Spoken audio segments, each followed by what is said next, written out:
Once again, Republicans are considering immigration legislation that does nothing to address the situation at the border or to fix our immigration system. Even worse, this legislation does not actually solve the problem they say they are trying to fix.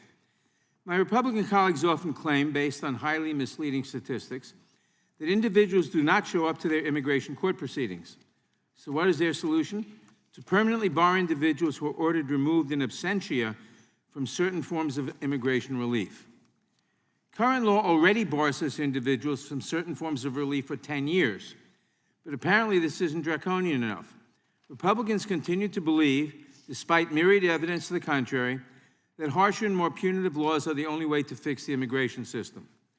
The fact of the matter is that non-citizens want to and do attend their immigration proceedings.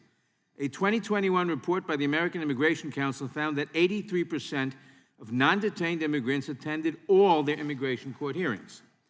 When immigrants do miss court hearings, it is often for a good reason.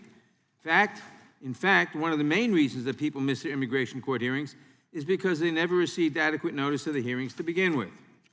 For example, in 2018, the Trump administration admitted in court that almost every single charging document that placed people in removal proceedings, called the Notice to Appear, that they had issued over the past 3 years did not actually list the date or time of the court proceeding. Likewise, over the past 5 years, there are multiple confirmed reports of Border Patrol agents issuing migrants notice to appear documents that list false addresses or the address of migrant shelters in major cities, seemingly chosen at random.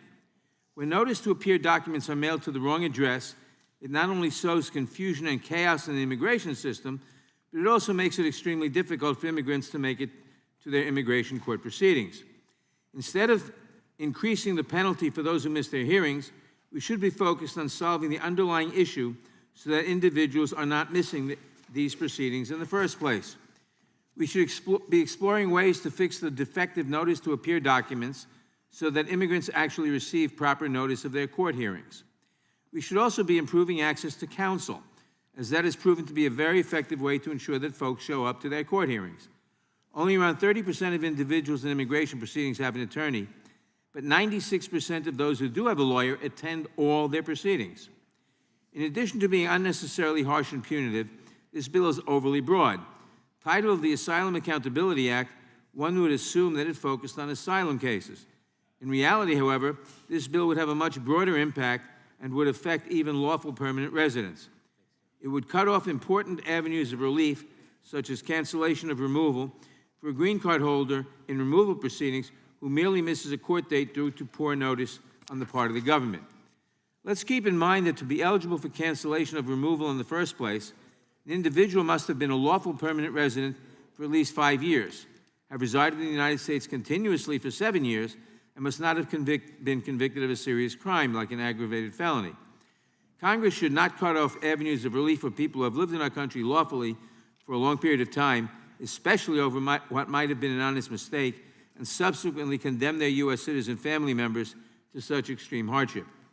Unfortunately, this legislation reinforces what we have seen again and again in this Congress, that my colleagues across the aisle are not interested in solutions on this front.